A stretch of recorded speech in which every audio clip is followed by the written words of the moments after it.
Hello, this is Thomas here. Going to talk to you a little bit about the history of the piano as an intermediary video between piano lessons. The piano is an 88-key instrument that first evolved perhaps around 2,000 to 3,000 years ago, when music was perhaps first invented, and the keyboard of the time perhaps took the form of sticks, which when struck would have made a different sound. But the most common early form of piano is what's known as the harpsichord. The harpsichord was used primarily in the Baroque era, which ran from the year 1600 to about 1750.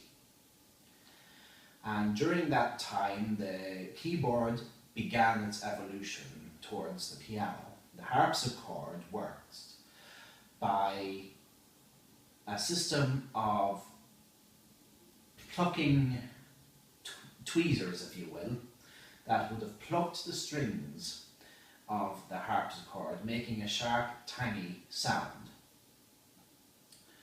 And a lot of music, particularly by Johann Sebastian Bach, would have been written for the harpsichord.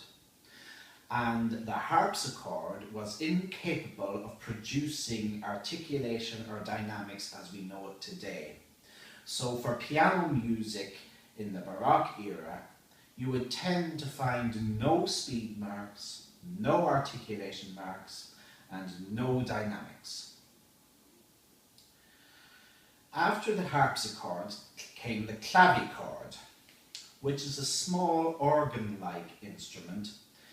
It would have been used at the cusp of the classical era, which ran from 1720 perhaps till about 1800. The clavichord was capable of producing dynamics and articulation in a very limited sense. He still had plucking strings, but it was accompanied by an ability to actually articulate gradation associated with loud and soft. The pianoforte evolved completely throughout the classical period of music, but in the classical era the pianoforte was very, very small, and it was known in those days as the forte piano. It was about 4 feet off the ground. Europeans in the classical era tended to be a lot smaller than they are today.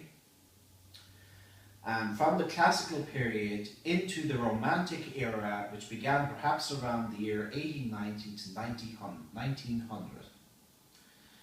And that is when the pianoforte as we know it today would have evolved.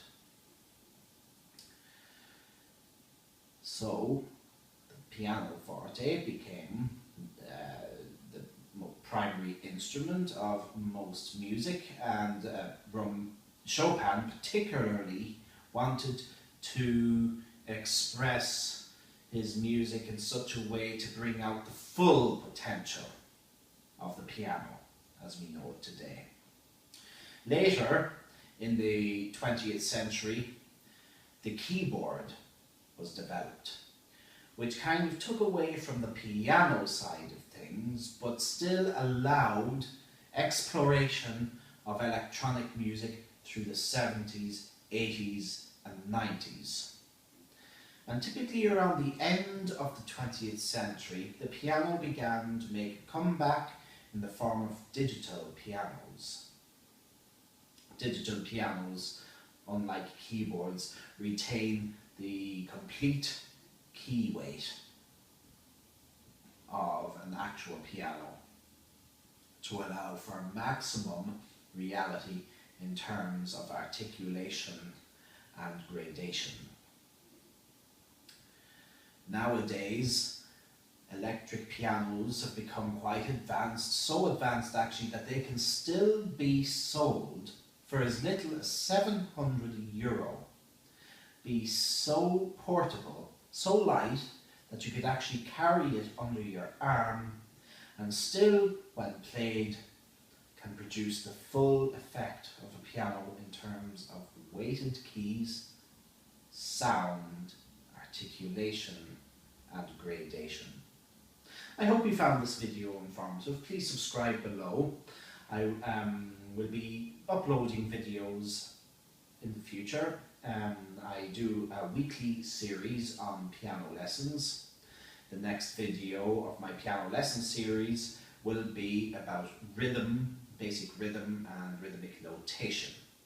So see you soon, folks, and have a good day. Bye.